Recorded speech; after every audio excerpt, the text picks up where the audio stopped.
Bienvenidos de nuevo a su canal. En esta oportunidad hablaremos sobre el contrato de trabajo, ley de productividad y competitividad laboral y su reglamento. Hablaremos sobre los elementos esenciales del contrato de trabajo. En esta oportunidad son 5. El primero es la prestación personal de servicio, en la cual nos dice que el trabajador que personalmente debe realizar el trabajo contratado, de modo que la ejecución del trabajo no puede ser designado a un tercero, necesariamente tiene que ser la persona contratada. El segundo es la continua subordinación. La norma es clara en cuanto a cuál se entiende por subordinación, que no es otra que el deber del trabajador de acatar las instrucciones y órdenes que le dé el empleador, si o sí lo tiene que seguir, en donde el trabajador no tiene autonomía ni libertad respecto al cómo y cuándo debe ejecutar el trabajo. El tercero es la retribución o remuneración del servicio, en la cual nos dice: podemos decir que un contrato es el acuerdo entre el empresario y el trabajador, en el que se detallan las condiciones en las que el trabajador se compromete a realizar un determinado trabajo por cuenta del empresario y bajo su dirección, a cambio de una retribución o sueldo, de dinero. El siguiente es otros elementos del contrato de trabajo, en los cuales tenemos la exclusividad, es decir, que se trabaja para un solo empleador. El otro es la permanencia durante la jornada laboral establecida por el empleador, la asistencia u obligación de cumplir el horario de trabajo durante los días laborales. Entonces, ahí tenemos que tener mucho cuidado. El otro que le hablaré es la formalidad. El contrato de trabajo a plazo indeterminado no se encuentra sujeto a formalidades, por lo cual su celebración podrá realizarse por escrito o en forma verbal. Sin embargo, los contratos sujetos a modalidad y otros especiales necesariamente tienen que ser en un papel, porque si no, más adelante puede haber más problemas. Y por último es las partes contratantes. Las partes del contratante de trabajo son 2, que es el empleador, que puede ser, claro, la persona natural o la persona jurídica, y el trabajador, que sí o sí tiene que ser una persona natural. Existen casos en que un tercero, ya sea a través de la figura de la interposición, las corporativas de trabajadores, las empresas de servicios, etc. El siguiente punto son los principios generales del trabajo laboral. En esta oportunidad son 2 funciones fundamentales, que es la fuente supletoria y la fuente interpretadora.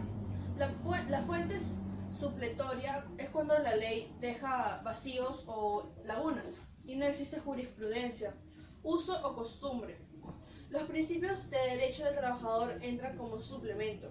Y el siguiente es que sirven también para interpretar la norma vigente cuando está confusa o haya diversas interpretaciones. Ahora tenemos también los principios básicos del derecho laboral. Entre esos tenemos el principio protector. Es el principio más importante del derecho laboral. Es el que lo diferencia del derecho civil. Parte de una desigualdad, por lo cual el derecho laboral trata de proteger a una de las partes del contrato de trabajo para equipararlas con la otra. El siguiente principio es el principio de irrenunciabilidad de los derechos, en la cual nos dice que el trabajador está imposibilitado de privarse voluntariamente de los derechos y garantías que le otorga la legislación laboral, aunque sea por el beneficio propio. Así, un trabajador no puede renunciar a su salario o aceptar a que una sea menor del mínimo establecido por el ordenamiento. Si la jornada de trabajo diaria máximo es de 12 horas, entonces un trabajador no puede pedirle a su empleador que le deje trabajar durante 18 horas. Otro principio es el principio de la continuidad laboral, y también tenemos otro principio que se llama el principio de primacía de la realidad. Otro principio tenemos el principio de razonabilidad, donde nos dice que tanto el trabajador como el empleador deben ejercer sus derechos y obligaciones, de acuerdo con razonamientos lógicos de sentido común, sin incurrir en conductas abusivas del derecho de cada uno. El otro principio es el principio de buena fe, donde nos dice que el principio de buena fe es una presunción. Se presume que las relaciones y conductas entre trabajadores y empleadores se efectúan de buena fe. Ahora vamos a definir qué es el contrato de trabajo. El contrato de trabajo es un acuerdo entre el trabajador y su empleador, en donde primero se compromete a llevar a cabo unas determinadas tareas y a seguir las instrucciones del segundo, todo a cambio de una determinada retribución. Ahí conocemos como salario o el sueldo.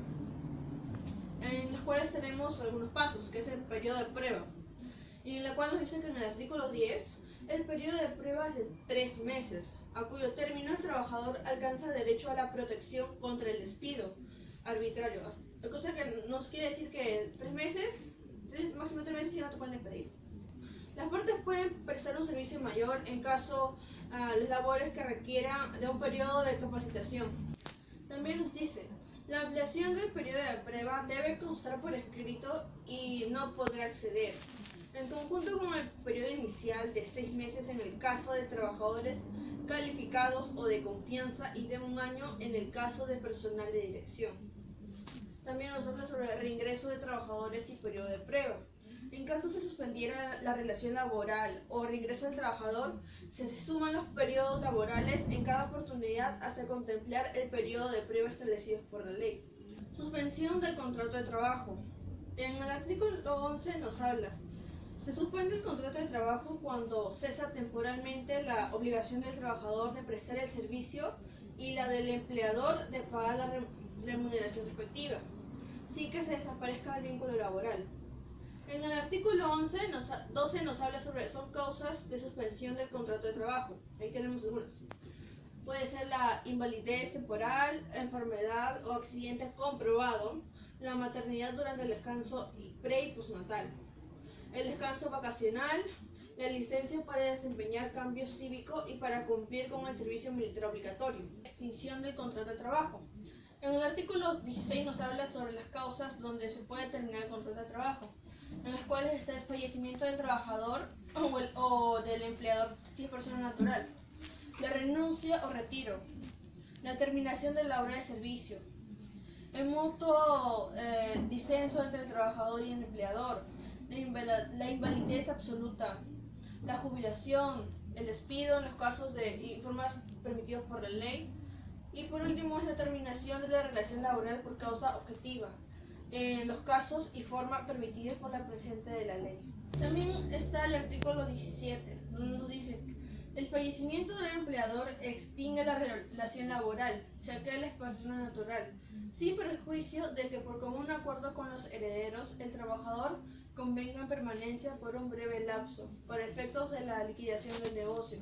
El plazo de convenio no podrá exceder de 1 año, deberá constar por escrito y será prestado a la autoridad. También tenemos el artículo 18, donde nos habla que en caso de renuncia o retiro voluntario, el trabajador debe dar aviso escrito con 30 días de anticipación. El empleador puede exonerar este plazo por propia iniciativa o a pedido del trabajador. En este último, con la solicitud se entenderá aceptada si es rechazada por escrito dentro del 3er día. Otro tema que les quiero hablar son los derechos del trabajador. Depende del artículo 34, nos dice que el despido del trabajador fundado en causas relacionadas con su conducta o su capacidad no da lugar a indemnización. Si el despido es arbitrario por no haberse expresado causa o no poderse demostrar este en juicio, el trabajador tiene derecho al pago de la indemnización establecida en el artículo 34. En el artículo 38, como única reparación por el daño sufrido. Tenemos que tener mucho cuidado en esa parte. También tenemos el artículo 35, donde nos dice que el trabajador se considera utilizado por cualquiera de las causales a que se refiere el artículo 30 de la presente ley, podrá optar excluyentemente por accionar para que cese la hostilidad. Y también tenemos el artículo 36, donde nos dice: el plazo para accionar judicialmente en los casos de nulidad de despido arbitrario y hostilidad caduca a los 30 días naturales de producidos el hecho.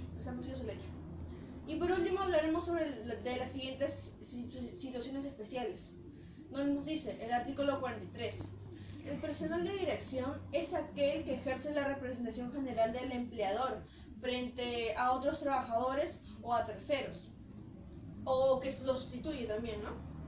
O que se comparte de aquellas funciones en administración y control, o de cuya actividad y grado de responsabilidad, que eso depende del resultado de la actividad empresarial. Y por último, voy a hablar sobre el artículo 44, donde nos dice que todos los trabajadores que directamente o por promoción accedan a puestos de dirección o de confianza se encuentran comprendidos en los alcances del artículo anterior. Bueno, espero que les haya gustado este video y que lo puedan aplicar en su vida diaria, ¿no? Para que al menos tengan algunos conocimientos sobre eso. Así que muchas gracias.